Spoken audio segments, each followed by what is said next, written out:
تمام دوستوں، بہنوں اور بزرگوں کو السلام علیکم۔ وہ عورت جو راتوں میں کانٹے چنتی تھی تاکہ دن میں انہیں اللہ کے نبی حضرت محمد صلی اللہ علیہ وآلہ وسلم کی راہوں میں بچھا کر انہیں زخمی کر سکی، کہنے کو تو یہ میاں بیوی نبی علیہ الصلوۃ والسلام کی سگے چچا اور چچی تھی، لیکن ان کے شب و روز اسی کوشش اور جستجو میں گزرتے کہ کس طریقے سے پیارے آقا صلی اللہ علیہ وآلہ وسلم کو رنج، تکالیف اور ایذا پہنچائی جا سکیں۔ یہ آپ کے خلاف جھوٹی افواہیں پھیلاتی اور شدید بدزبانی کرتی۔ یہ قصہ ہے ام جمیل اور اس کے شوہر ابو لہب کا، جن کی ذلت و رسوائی رب ذوالجلال نے اپنی آخری کتاب قرآن مجید میں رقم کر دی۔ کیسا انجام ہوا ابو لہب کا کہ مرنے کے بعد کوئی اس کی لاش کو کفن دینا تو دور، ہاتھ لگانے تک سے ڈرتا، اور ان دونوں کا بدبخت بیٹا کہ جس نے گستاخیوں کی انتہا کر دی تھی، اسے کیسی عبرتناک موت ملی کہ لوگ آج تک اس کے انجام کی مثالیں دیتے ہیں۔ کون تھی ام جمیل، جسے جہنمی عورتوں کی سردار یا پھر ام النار بھی کہتے ہیں؟ تو آئیے شروعات کرتے ہیں عبرت اور خوف خدا دلانے والی اس معلوماتی ویڈیو کی۔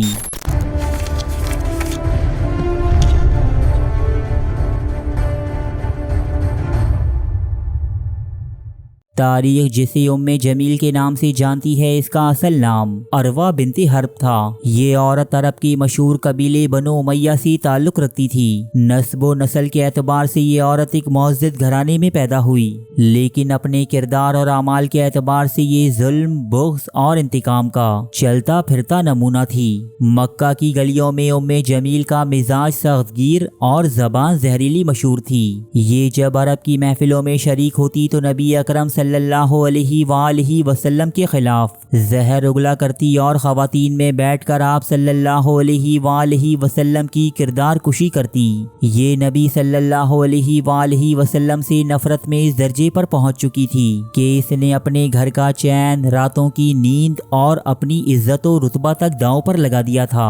بس ایک ہی مقصد تھا اس کا، پیغمبر اسلام صلی اللہ علیہ وآلہ وسلم کو تکلیف دینا، ان کی دعوت کو روکنا اور ان کے خلاف نفرت پھیلانا۔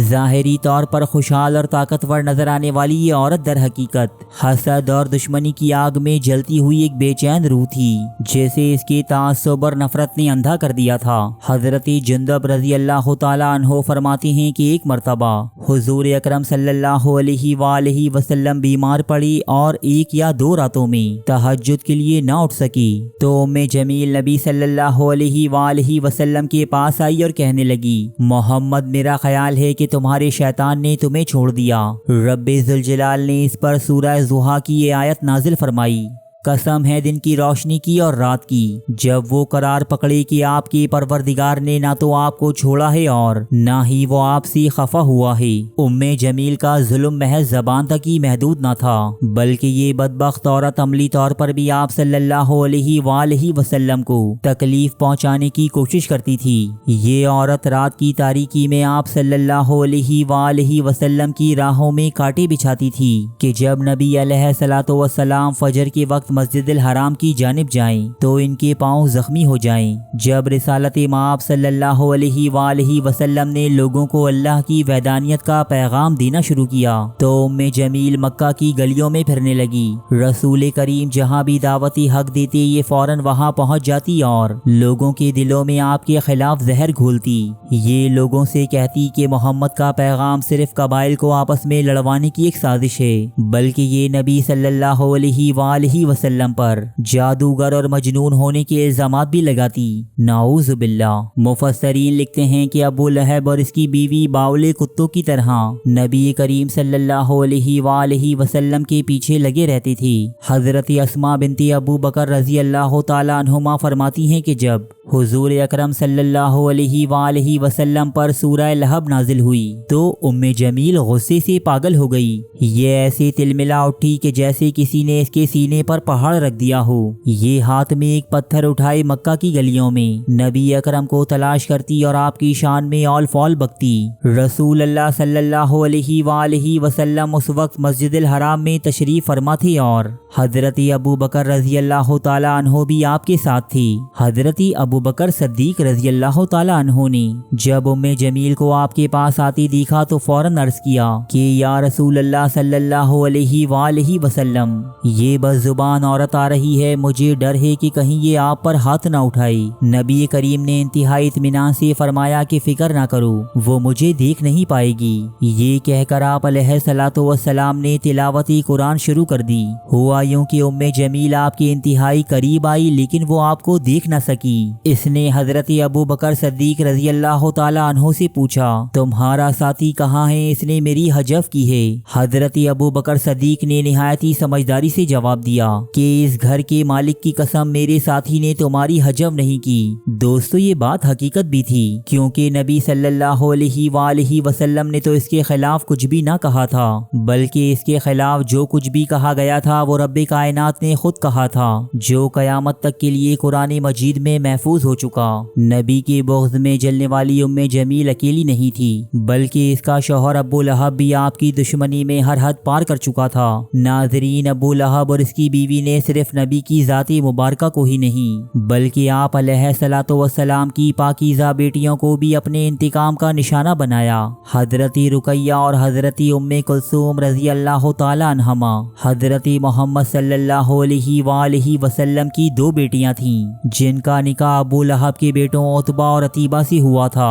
یہ نکاح اس وقت ہوا تھا کہ جب نبی صلی اللہ علیہ وآلہ وسلم نے اعلان نبوت نہیں فرمایا تھا، تاہم جب سورہ لہب نازل ہوئی جس میں ابو لہب اور اس کی بیوی کی مذمت کی گئی تھی، تو ان دونوں نے اپنے بیٹوں پر دباؤ ڈالا کہ وہ رسول اللہ صلی اللہ علیہ وآلہ وسلم کی بیٹیوں کو طلاق دے دیں۔ نتیجتاً عتبہ اور عتیبہ نے حضرت رقیہ اور حضرت ام کلثوم رضی اللہ تعالیٰ عنہما کو طلاق دے دی۔ یہ طلاقیں محض آپ صلی اللہ علیہ وآلہ وسلم سے دشمنی کی بنیاد پر دی گئیں، نہ کہ کسی ذاتی وجہ سے۔ بعد ازاں حضرت رقیہ کا نکاح حضرت عثمان بن عفان رضی اللہ تعالیٰ عنہ سے ہوا، اور ان کے انتقال کے بعد حضرت ام کلثوم کا نکاح بھی حضرت عثمان ہی سے ہوا۔ یہی وجہ ہے کہ حضرت عثمان رضی اللہ تعالیٰ عنہ کو ذو النورین یعنی دو نوروں والا کہتے ہیں۔ مسلمانوں میں عام تاثر ہے کہ ابو جہل دعوتی حق کا سب سے بڑا دشمن تھا، لیکن حقیقی طور پر یہ ابو لہب تھا کہ جس نے اور اس کے اہل خانہ نے نبی کی راہ میں رکاوٹیں ڈالنے کو اپنی زندگی کا مقصد بنا رکھا تھا۔ ابو لہب اور ام جمیل بازاروں اور مجالس میں رسول خدا سے بدزبانی کرتی اور آپ کو نعوذ باللہ جھوٹا کہتی، نماز کی حالت میں آپ پر بکری کی آنتیں پھینکی اور آپ کے کھانے کے برتن میں غلاظت ڈالی۔ یہی وجہ ہے کہ اللہ رب العزت نے قرآن مجید میں ایک مکمل سورت نازل فرمائی جس میں ابو لہب اور اس کی بیوی کا نام لے کر ان پر لعنت و ملامت کی گئی۔ قرآن مجید میں یہ واحد مقام ہے کہ کسی دشمن کا نام لے کر اس کی مذمت کی گئی ہو۔ رب ذوالجلال سورہ لہب میں فرماتا ہے، ابو لہب کے دونوں ہاتھ ٹوٹ گئے اور وہ ہلاک ہو گیا، مال و دولت اور جو کچھ اس نے کمایا ہے اس کے کام نہ آیا، وہ بھڑکتی ہوئی آگ میں پڑے گا، اور اس کی عورت بھی جو ایندھن اٹھائے پھرتی تھی اس کی گردن میں مونچھ کی رسی ہے۔ ناظرین، ابو لہب جسے اپنے کثیر بیٹوں اور مال و دولت پر بے انتہا گھمنڈ تھا، یہ انتہائی عبرتناک موت کا شکار بنا۔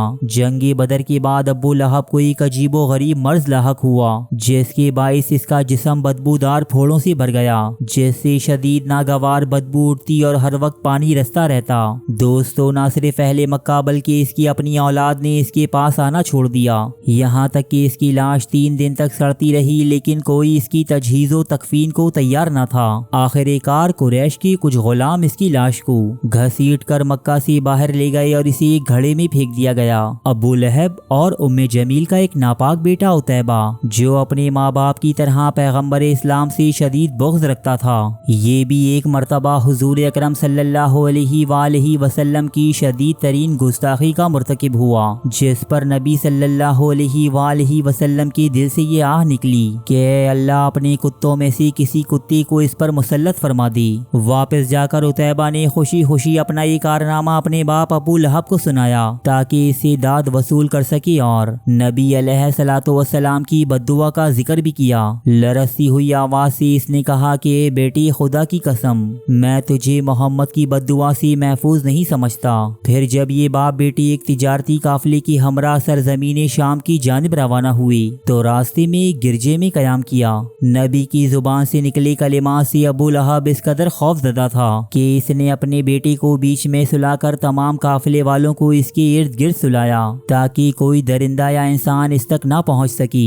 لیکن خدا کی قدرت اس بیابان میں ایک شیر آیا جس نے تمام چہروں کو سونگنے کے بعد صرف ابو لہب کے بیٹے پر حملہ کیا اور اسے چیر پھاڑ کر رکھ دیا۔ یہ دیکھ کر ابو لہب اپنا سر پیٹ کر رہ گیا اور کہنے لگا کہ میں جانتا تھا کہ محمد کی بددعا میرے بیٹے کو کبھی نہیں بخشے گی۔ یوں حضرت محمد صلی اللہ علیہ وآلہ وسلم اور دعوت حق کی دشمنی میں یہ پورا کا پورا خاندان تباہ و برباد ہو گیا۔ دوستو، ام جمیل کی موت کس طرح واقع ہوئی اس بارے میں تاریخ مکمل طور پر خاموش ہے، تاہم آخرت میں اسے شدید ترین عذاب کی نوید سنائی گئی ہے۔ یہ اپنے شوہر کے ساتھ جہنم کی ابدی عذاب کا شکار بنے گی۔ یہی وجہ ہے کہ بعض مفسرین ام جمیل کو جہنمی عورتوں کی سردار یا پھر ام النار کہتے ہیں۔ خدا ہم سب کو جہنم کی آگ سے محفوظ فرمائے۔